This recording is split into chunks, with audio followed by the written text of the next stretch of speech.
made his. I have read him every day, and every day he grows greater. Today I find him colossal, and if it is not he, it is at least his kind. Greetings, Poe fans, and welcome back to our degree episode on Jeanie? Surrealism. Surrealism! We are so surreal. It's not Yes. even, it's an ism. Are we here? Are we not? Yes. Are we in a dream within a dream? I don't Since we know. I have the ask same myself that man, daily. yeah, since we have the same man behind us. Yeah, which dream are we in or which reality we may be in? Who knows? Just like I was telling you at the very beginning, he's got the same expression like on his face, but Yes. he looks so much older in my picture than he does in yours. So it's like you're the past and I'm the future. So it's like, woo, Yeah. And we're what? in our own surreal. Absolutely. Yeah. So tonight we're going to talk about Paul Valery. Yes, Valery, as you can see the name that's behind me. Yes. I picked. Yes, he is I what? decided to get a picture without his name. I think there was one I found that had a quote. It was a different quote than what you had, but Yes. I like this one because the wind is rising. We must attempt to live. yeah. I was like, that's pretty much a good quote in my opinion. Well, it's My daily life right now. it's very fitting with our weather too. Oh yeah, the wind is definitely rising. Absolutely.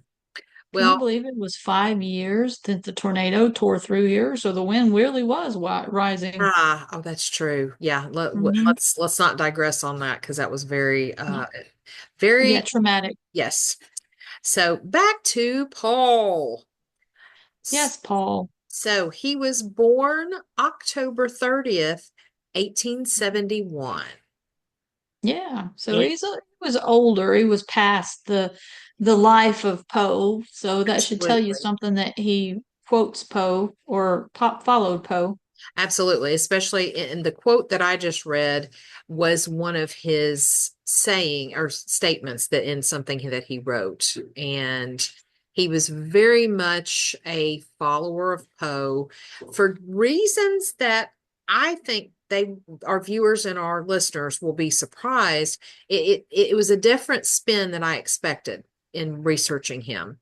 True, and the irony of this is because he was born in 1871 and he was born in a Western Mediterranean village of Sète, France. So Yes. he's a Frenchman, Yep. and how much Poe loved to write about the French, especially our wonderful Auguste Dupin. Exactly. Exactly. So this was very much an attraction, I Hmm. thought. Yeah, absolutely. And he was known as the last French symbolist, Hmm. and he was the first post symbolist, as well Just as a master in classical prosodism. yeah, Thought was, Procedus, yes. and I thought that was very interesting. Do you want to speak Oh, to and that? also an advocate of logical positivism, Yes, yes, and that was the other thing I was going to mention. Jeannie, yeah, which is really odd. Okay. yeah, do you want to speak to that for a minute? Well, I mean, think about it. You think about post symbolism and symbolism in itself because it's all about interpretation. Mm-hmm. The intent and how someone sees it because Duh, don't hold me to this because it's been a while. But Picasso, if I remember, Picasso used his expressionism, his symbolic, to Mm-hmm. tell stories. Right. So, and it was it was metaphorical in its way, but it was Yeah. also very surreal. Oh, Um, absolutely. The cubism that he did. yes. But Valery, he was very much a positive look. He was like more forward thinking, is the way I interpreted it. Mm-hmm. Um, about how he thought about poetry, uh, writing in general, which it's very nice that he did that because he was very much rejected the cult of poetry, which is, I love Oh, that use of the time. yeah. He was rejecting the cult of poetry. And you don't think about it, but honestly, that is just amazing. Poetry people were cults, in my opinion, because everybody had to write a certain way, they had to do a Right. certain thing, Yeah. yada, yada, yada. And Mhm. he didn't like that. Yeah. And I agreed with that. And he also, with the what he thought about poetry specifically, he was not a proponent of the subject of poetry. Right. So, like the content, it was more about the words. And to me, I kind of took it as kind of more of technical, more logical, which we'll talk about that in a minute. And when you think about it, Poe was both of those things. He had the technical side of it. He was brilliant at the technical side, but his creativity and the subject and the content that he wrote about was beautiful. Yes, he definitely told stories, whether it was with his Mhm. short stories or his poetry. Right. He was the storyteller the whole way, but he also was a technical genius in some ways, especially if you think about the Raven. Oh my gosh, I know. The Raven to me, and I know Poe was not a big fan of Shakespeare, Hmm. but if you take the speech from Hamlet, to be or not to be, that whole soliloquy Yeah. that he did in that poem or in that play, sorry, in that play, Yes. in that play was the equivalent of the Raven to me. If Okay. you stuck the Raven in a play, it would be the to be or not to be as Hamlet. Because Okay. think about it, Hamlet was talking kind of to the ghosts, to Yeah. himself, to Yeah. everything. And so the Raven, you had the narrator talking to death, or the metaphor of the Raven being the harbinger of death, or Right. a ghost of Lenore. Yeah. Or yeah, So, with himself. Yeah. That's a but really good analogy.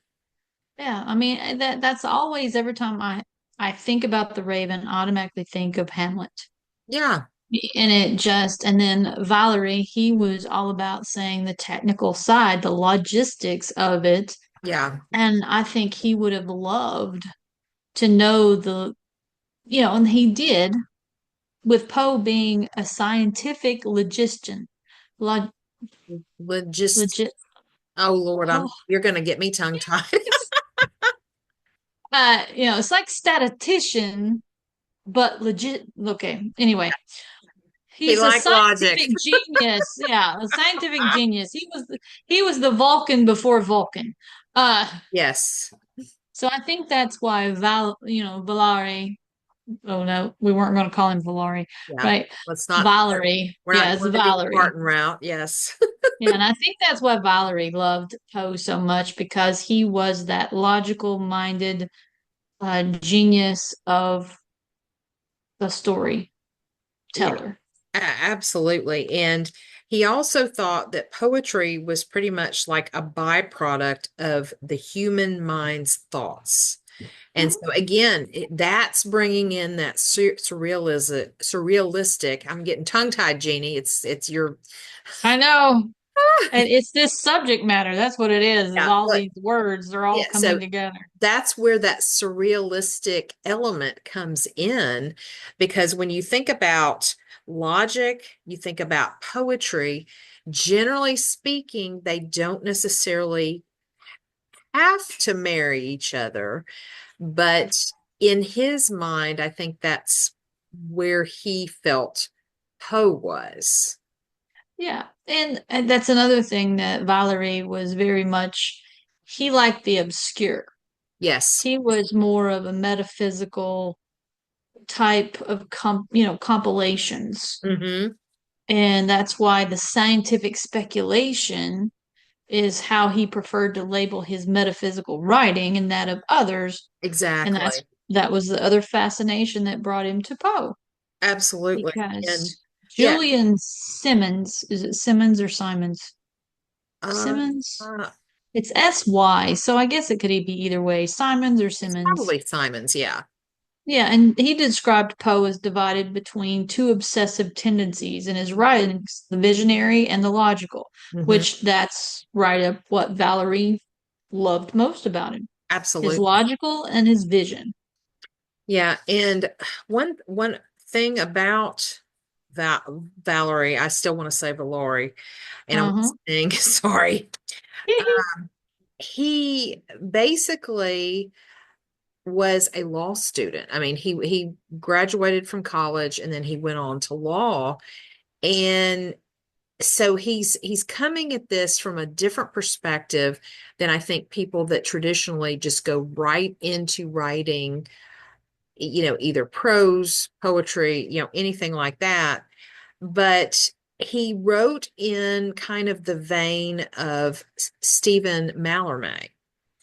Mm-hmm. And Mallarmé and Pierre Lewis helped Valery get his work published. And Mallarmé was also a follower of Poe, as along with Baudelaire, which we've already done an episode back in, was it second season, third season? I believe it was the second season. Yeah. So they I don't know all by now. What season are we in now? Okay. four. Oh, okay. So see, I don't remember. I think it was the Yeah. second. And so, and the thing is, they all had a fondness of, like a deep fondness for Poe, loved his work. Baudelaire and Mallarmé celebrated Poe, but Valerie, to me, it was a whole nother level. It truly was like an obsession. Yeah, and as you were talking about, Baudelaire and Mallarmé celebrated his visionary type of Yes, writing.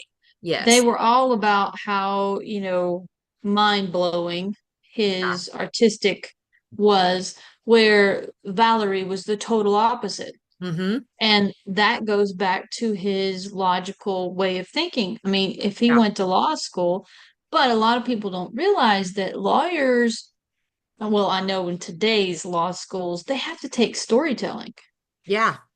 because I when would you think are a so. lawyer, you have to tell a story Yeah, because you're presenting it from beginning to end. exactly.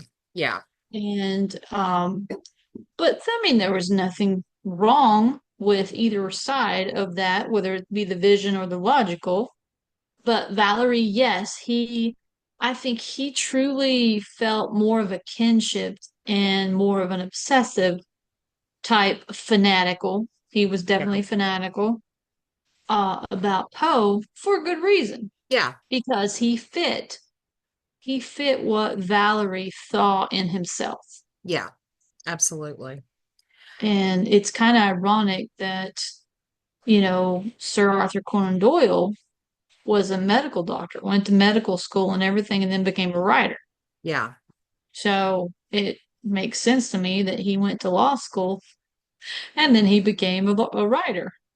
absolutely. And some of the things that Valerie loved the most about Poe was his essays about composition, the poetic principle, and Hmm. also his scientific work, Eureka, and how Valerie really tied into that, especially with the logical element, because in Eureka, all of the power of reason, just the reason, the rationality, and then also he loved the Dupin character, and just because ratiocination, and you Hmm. got that logician.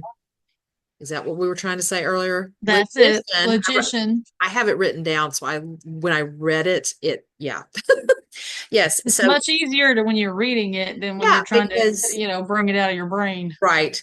And so because Dupin was a logician, he was an armed Hmm. detective.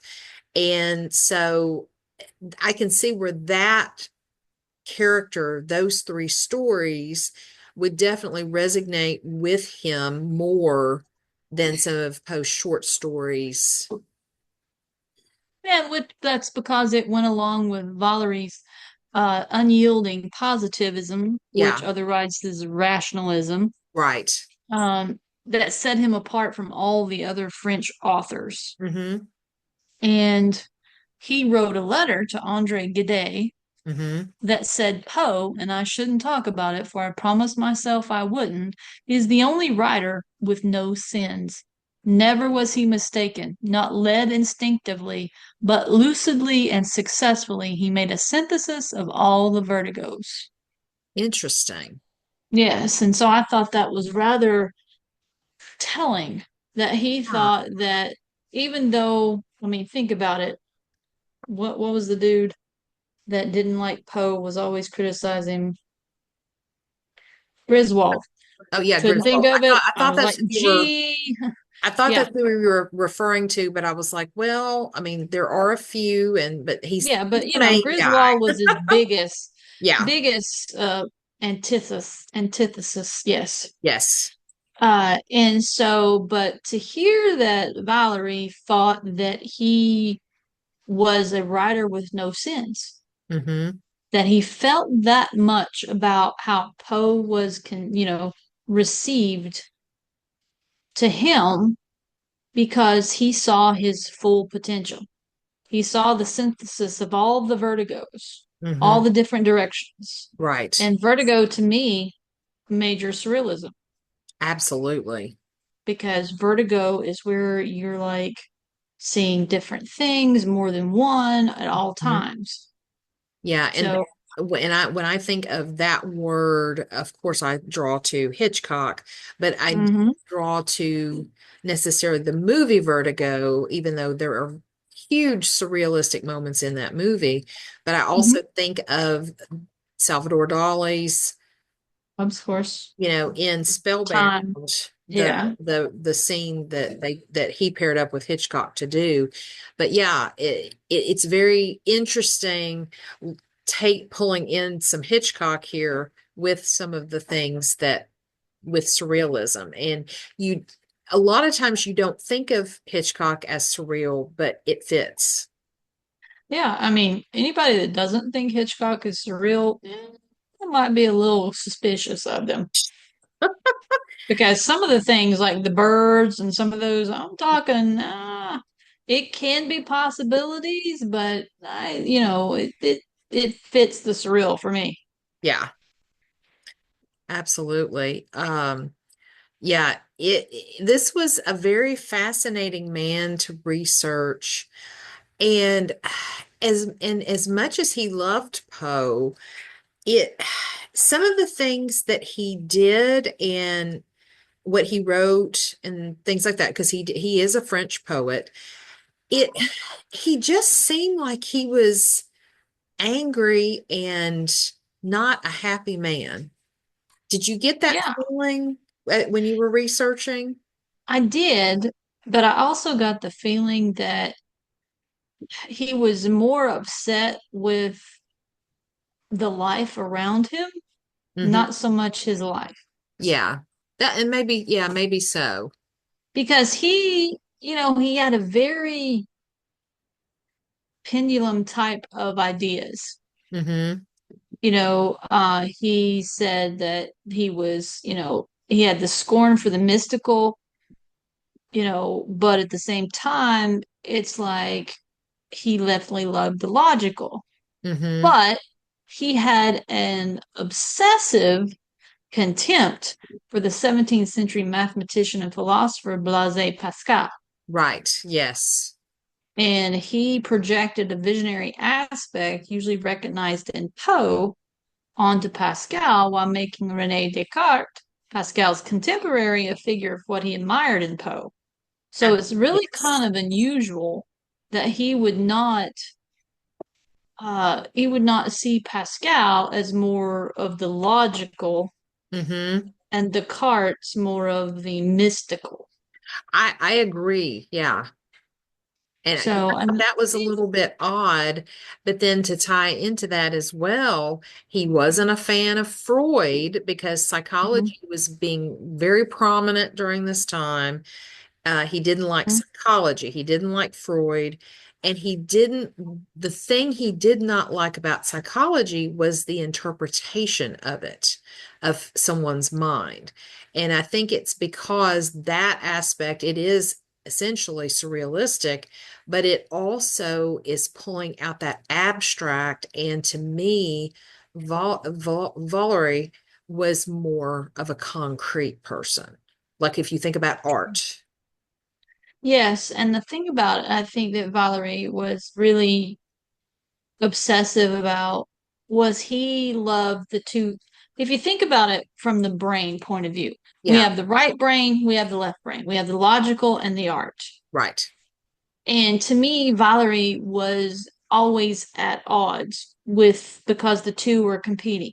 Yes. He was trying to find a balance and he had I'd say a fear, which would, you know, Mm-hmm. acknowledge some of his rather anger that he may have projected in some of his, biographies and stuff like that, Mm-hmm. that he couldn't distinguish between the science, the metaphysics, the rational, the mysticism, Mm-hmm. that it would not hold up in his own musings, Yeah, that he would have the difficulty of making it clear.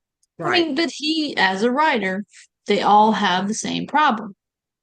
And I think that's one of the things why he was so obsessed with Poe, because Poe seemed to have a nice balance that held up. Absolutely. And he also was and I don't want to say obsessed. That's too strong a word for what I'm about to say, but he had a flair towards intellect, the Mm-hmm. intellectual mind and what it had to offer and what it was capable of. Yeah. Eh, the intellectual self, Hmm.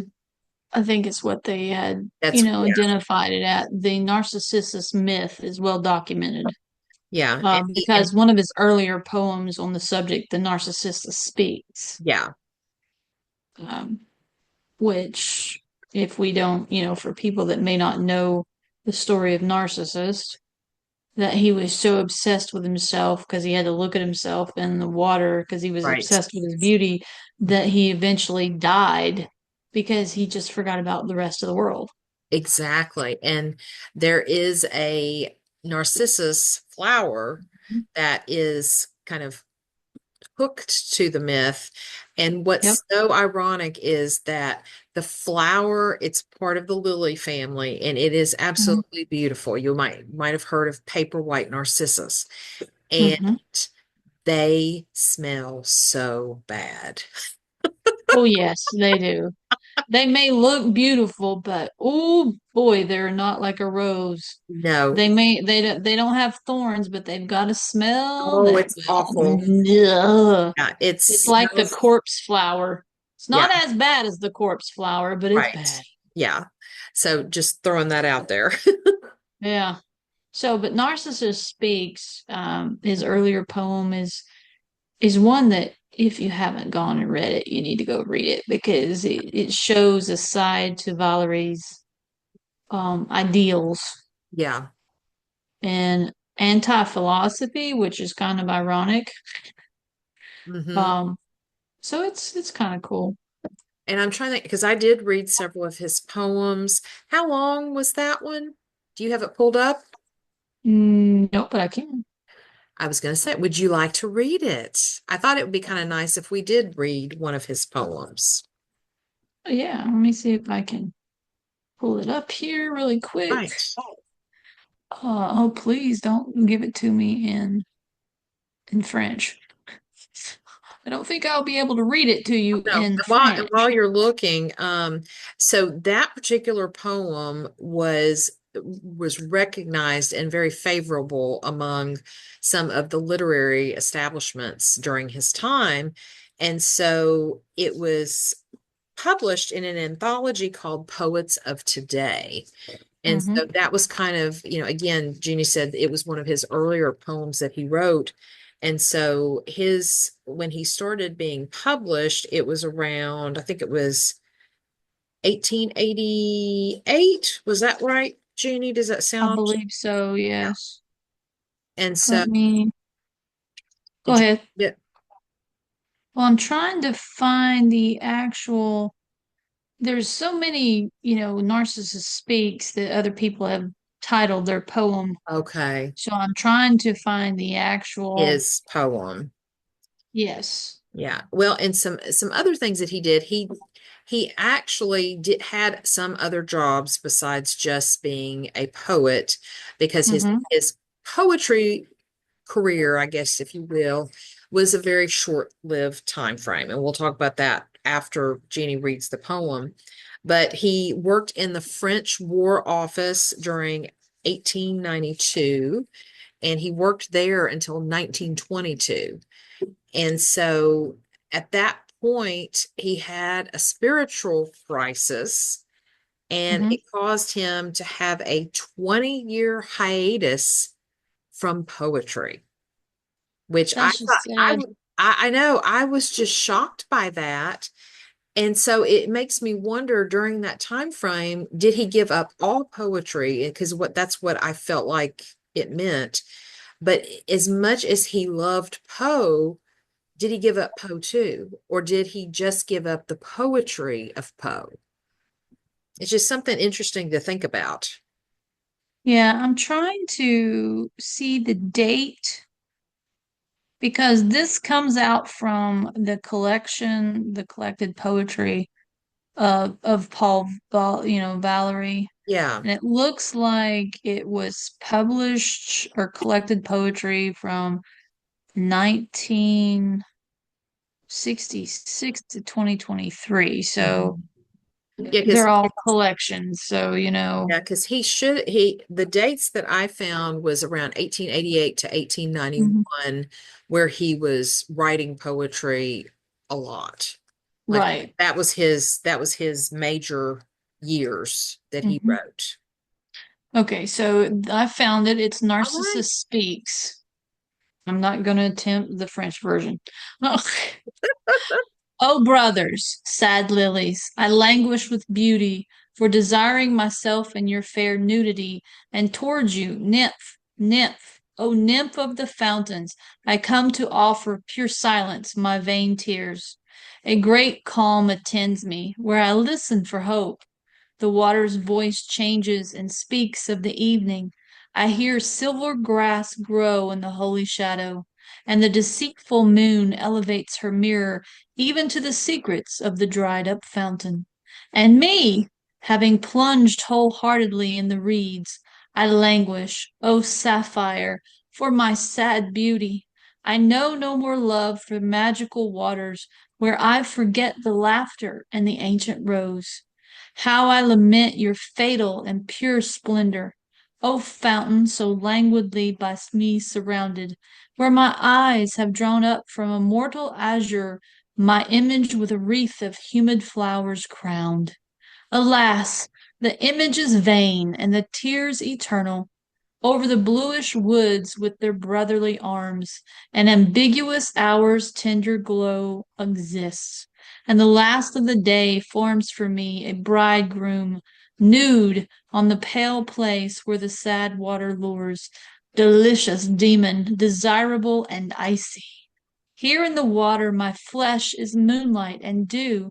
O form obedient and opposite my eyes. Here are my silver arms with their pure gestures, my lingering hands and lovely grow cold, lovely gold grow weary of calling this captive whom the leaves interlace, and I cry to the echoes the names of dark gods. Farewell, reflection lost on the calm enclosed wave. Narcissus, the very name, a tender perfume for the soft heart. Scatter for the shades of the dead the funerary rose upon this empty tomb. Be then my lip, the rose distributing the kiss, which makes a dear spectre gradually appeased. For the night speaks softly, nearby and far away, two calyxes full of shade and of light slumbers, but the moon is at play with recumbent myrtles. I adore you under these myrtles, O doubtful flesh sorrowfully budding for the solitude, and mirrored by the mirror sleeping in the wood. I free myself in vain from your gentle presence. The false hour slackens our members on the moss, and with a sombre delight swells the profound wind. Farewell, Narcissus, die! The twilight has arrived. At the sigh of my heart, my appearance trembles.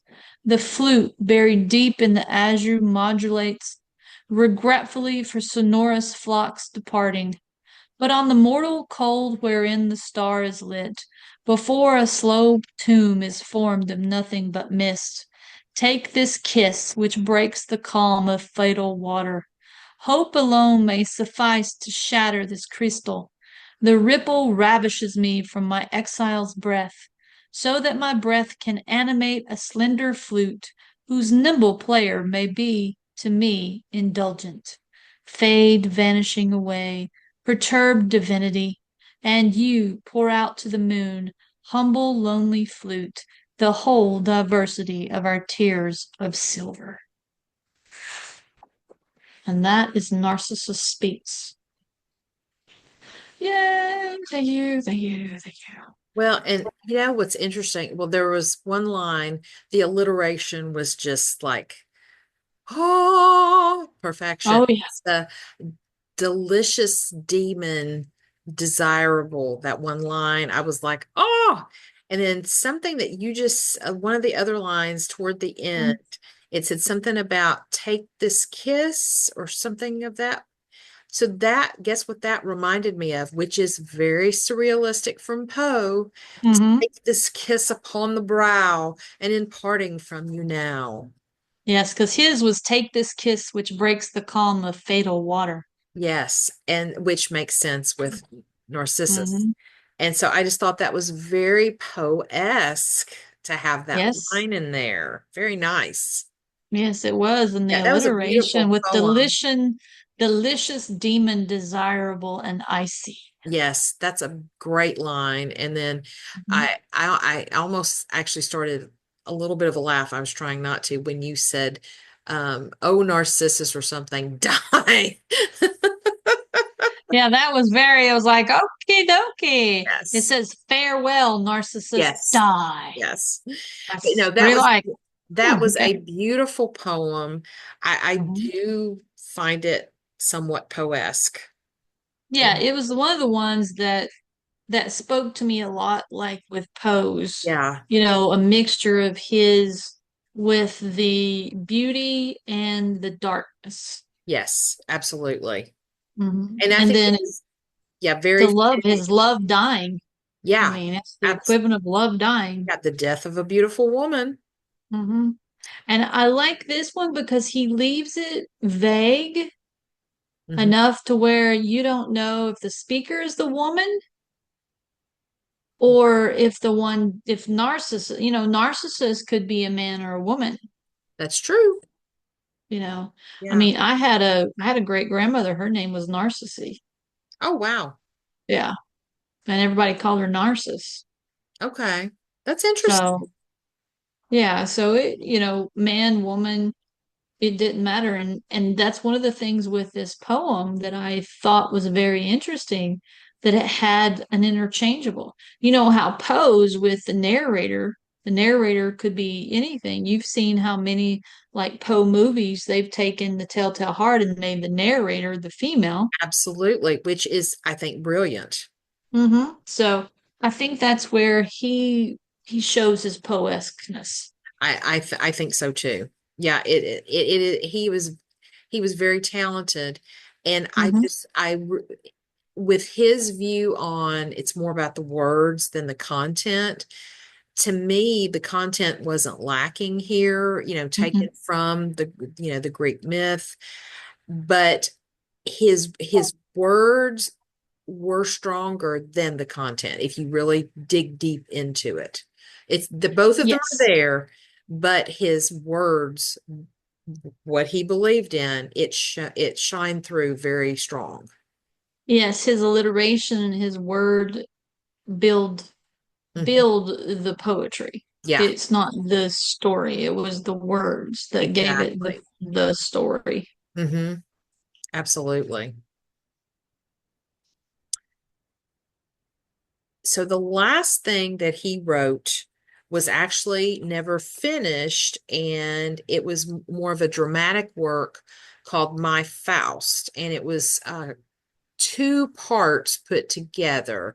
I think one was called Lust and one was called Testy, the characters that he created, Hmm. I believe.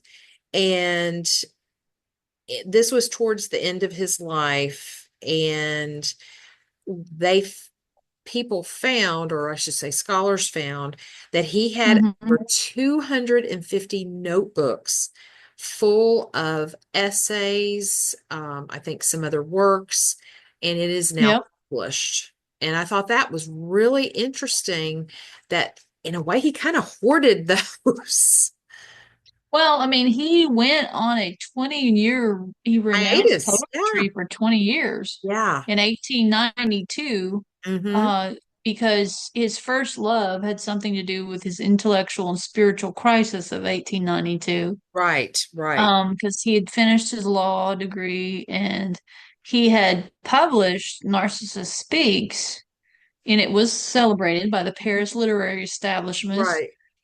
and everything. And it suddenly something happened. He took on a crisis, Mm-hmm. very poetic in his real life. 20 Exactly. years he renounced poetry, and then they found all these notebooks, and all of a sudden, and they the play, you know, Yeah. he was also wrote the play called Lust. Yeah. I believe that was the name of it. Yeah, Yes. it was part of my Faust. It wasn't complete, Yes. and Yeah, it it was the of it. part of Yeah, my Faust, the unfinished play Lust, yeah, testimony of his longing for a perfect communion he never found. yeah. And it did seem like it's very interesting to think about what he liked about writing was the word Hmm. intellectual self. He did not like interpretations of psychology, and he was looking for a perfect society. He was it seems to me he was extreme perfectionist. And it Yep. nothing was probably ever good enough in his mind.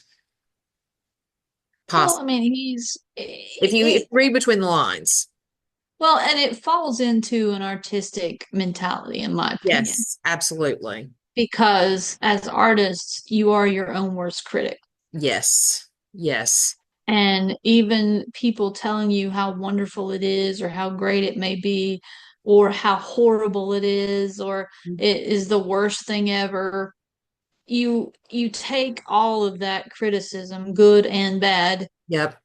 and it has to affect you. And then if you already are on that precipice where you can't balance what you feel Yeah. between the metaphysical and the logical, Hmm. you're setting yourself up for a crisis in its own self, you know. Absolutely. And that's what sounds like what happened to him. And Hmm. then later on, he married a friend of Mallarmé's daughter. And I thought Right. it was very fitting. Her name was Jeanie, but it has two N's. Yes, which way Gobillard. everybody spells my name. Gobillard. So was her Yeah. name. Hey, gotta love the genies. Yeah. So I guess he was dreaming of Jeanie. Exactly. In the early days before anybody else. It's kind of ironic her name was not Janine. Yeah, I really thought it was going to be Jean or Janae or something like that. Yes. But hey, you can't pass up the J, even if they Yep. did put two ends, but So around 1912, he actually did kind of come out of that state of, well, yes, mhm. and he began revising some of his work so he to help him get out of his poetry slump. Yes. And he actually was 1937, he was appointed to the as the new chair in poetry at the College de France, position he held until his death in 1945. Yeah, which I thought was really nice that he, even though he took that time away from poetry, he got back to it, and I'm sure Mhm. he made a difference at the college. Oh yeah, I mean, especially with his differing points of view, Mm-hmm. him being able to see two sides and not having such a what did he call the very beginning? What did he call Mallarmé's and others with their poetry? The cult, Yes, it was. so he was able to not follow the cult. So Yeah, I'd say he gave a very round idea of poetry to his students, which would be wonderful. Um, and it is wonderful that he was able to come out of that funk, that self-exile yeah. after 20 years and then hold a Ah, position of that. esteem. Yeah. Exactly. Well, Thank you. I and was looking at it the word. it kind of, and this is just something that popped in my head. Because he was so obsessed with Poe, it makes me think of when you said cult, the show The Hmm. Following with Kevin Bacon and the professor. I can't remember what the professor's name was, the character, but he was obsessed with Poe and he had a cult, and Hmm. he was a serial killer and all of that, and that kind of makes me think of Valery, and to think he was kind of a cult of one for Poe in a way. Yeah.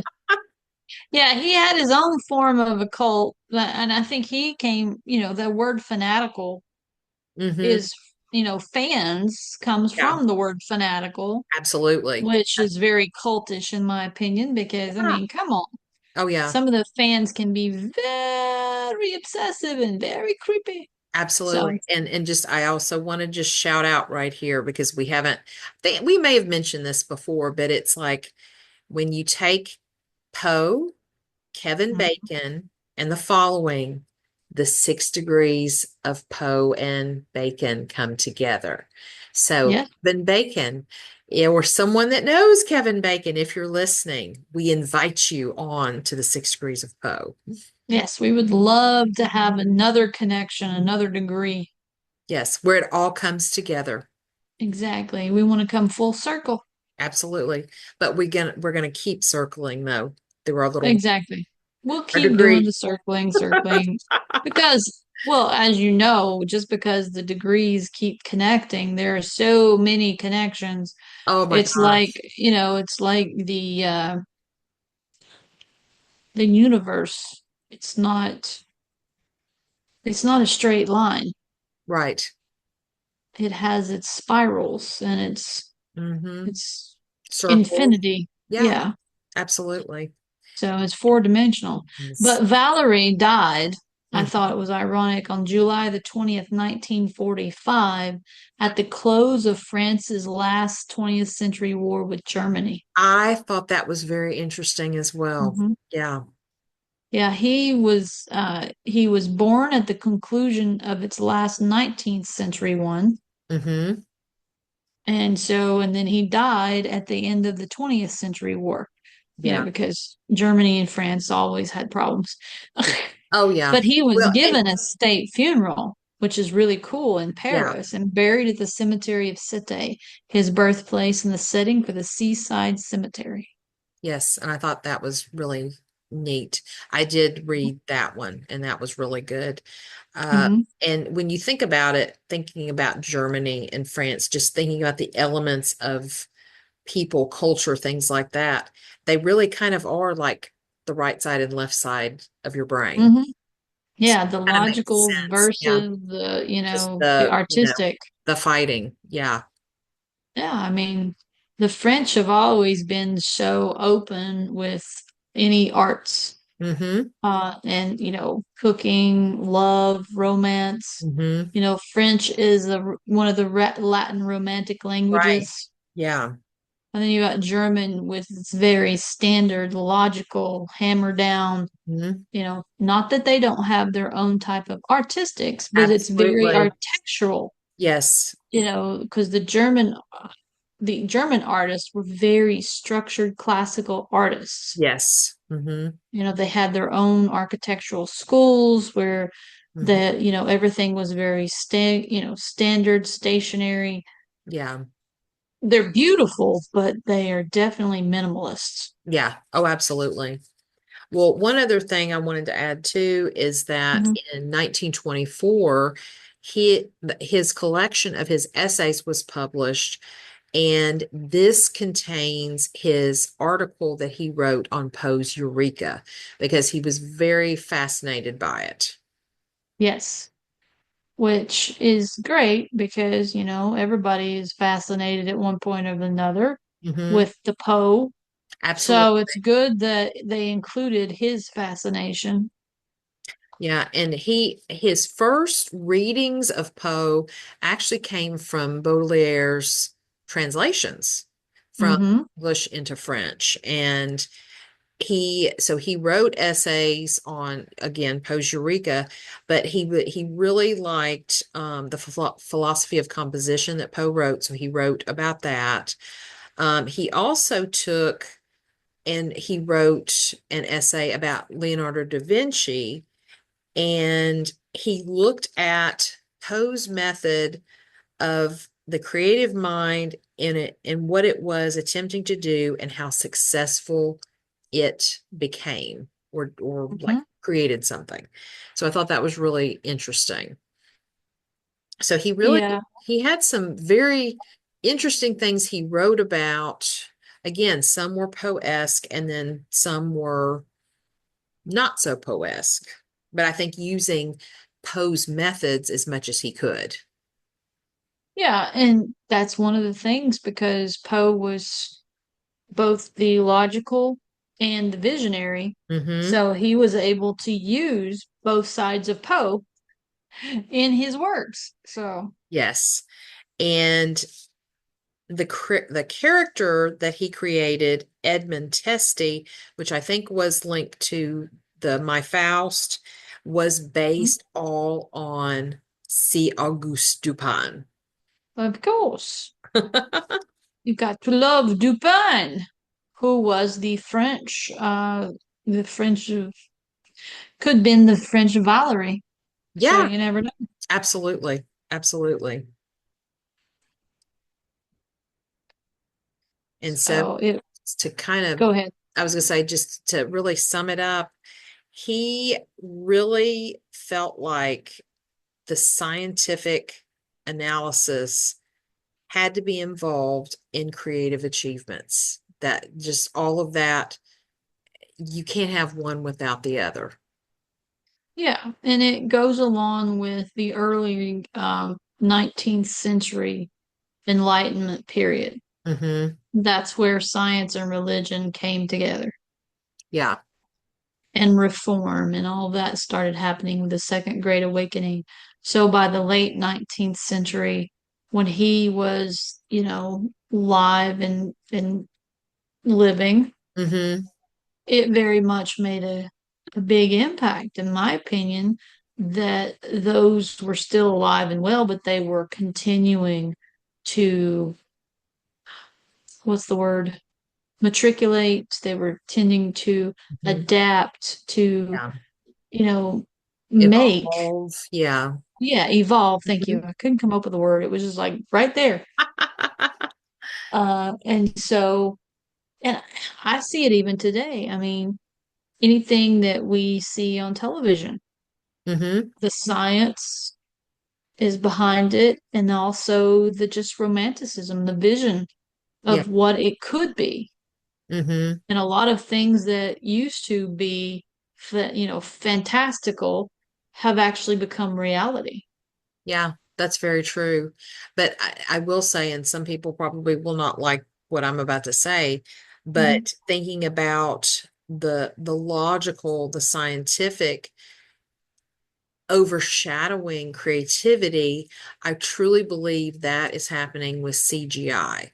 It's too Mhm. easy now for movies to be created. And not saying that doing it is easy. I mean, that is a talent that people have that is beyond measure. I mean, it's amazing what people can do, but I love going back to old movies, even back to our silent films that we were watching at the beginning of Yep. Review Morgue.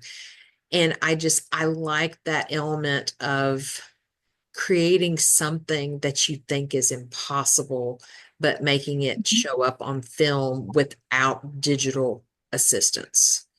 Yeah.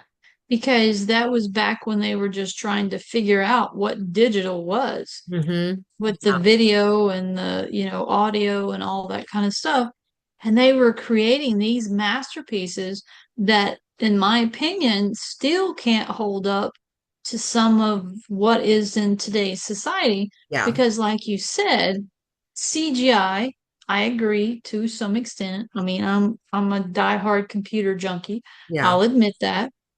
But I also don't view it as the end all be all. Yeah. I see it as just a tool to be Yeah. Right. used. Right. But you still have to have that vision. You still have to have that creativity Yes. because the thing that I always go back to that tells me the logic meeting the vision is Star Wars. Yeah. I mean, just to think that they put, and I mean, you can go even farther back than that to Star Trek. Mm-hmm.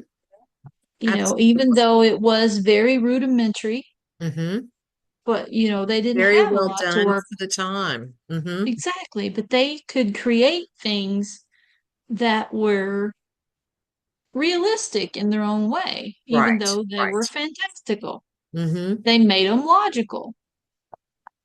So I agree with Valerie on that. You have to have the logical, but you have to have the vision, Yeah. and you can't have one without the other. Yeah. They go hand in hand. Exactly. And the And that's Poe one thing I forgot, along. oh yeah, one thing I forgot to mention was that even though Valerie did criticize Poe's Eureka, and I Hmm. think there were several people that criticized it, but he did say it had so much merit to it. He basically said that some of the things that Poe wrote about were very forward thinking for the time. And this is what launched Valery into his interest in science. And so Hmm. it's Poe to thank for that. So not just Poe's writing poetry and the detective, but it's also that science element as well. And so he, I mean, really of everybody we've talked about so far, he's really Poe's number one fan from back in the day. Yes, but you could argue that it could be Jules Verne because True. he was the first one to kind of write the first Fanfic. fanfic Yeah, very based true. on one of Poe's stories. Yes. So True. They're both up there. I would have to agree that yeah, Jules Verne is up there, but if I had to put them side by side, Valerie would definitely have increased above Jules Verne just because not writing a fanfic, just because he had such a more obsessive way of thinking about Poe. Oh, absolutely. And just to kind of show more of his obsession, I'll read two more quotes from him.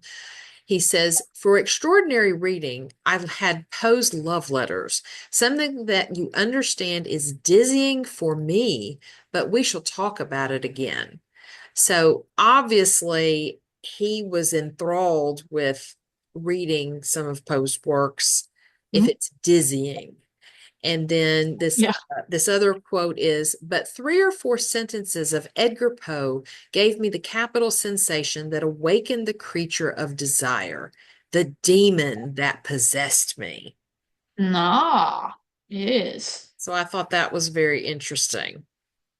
Yeah, I can actually identify with that quote because Mm, sometimes when I read certain poets, it feels like I'm possessed by a demon. But yeah. I mean, I just gotta say that, you know, Oh, well, just especially when I read some Annabelle Lee where words they're with a hanging mononym. out. Yeah. They're, go to Annabelle Lee while where they're hanging out under the sea. Hmm. Yeah. You know, they're mermen, so, Yes, or they're drowning themselves. Who knows? that's true. We'll never Never know. know. We'll never know. Oh, well, Jeannie, do Yes. you have anything else to add about Mr. Valery? I'm having a hard time trying to say his name. Yes, Mr. Paul Valery. No, I don't have anything else to add. I think we've thoroughly covered his obsession with Poe and his love of Poe, Mm-hmm. and how that logic and vision can be very well together. Absolutely. A Hmm. balance of just intellectual symmetry. Exactly. That's a good way of saying it. All right. Well, I Yeah. And guess on that note, note, we we are are Poe. out. It is not improbable that a few farther steps in phrenological science will lead to a belief in the existence, if not the actual discovery and location, of an organ of analysis.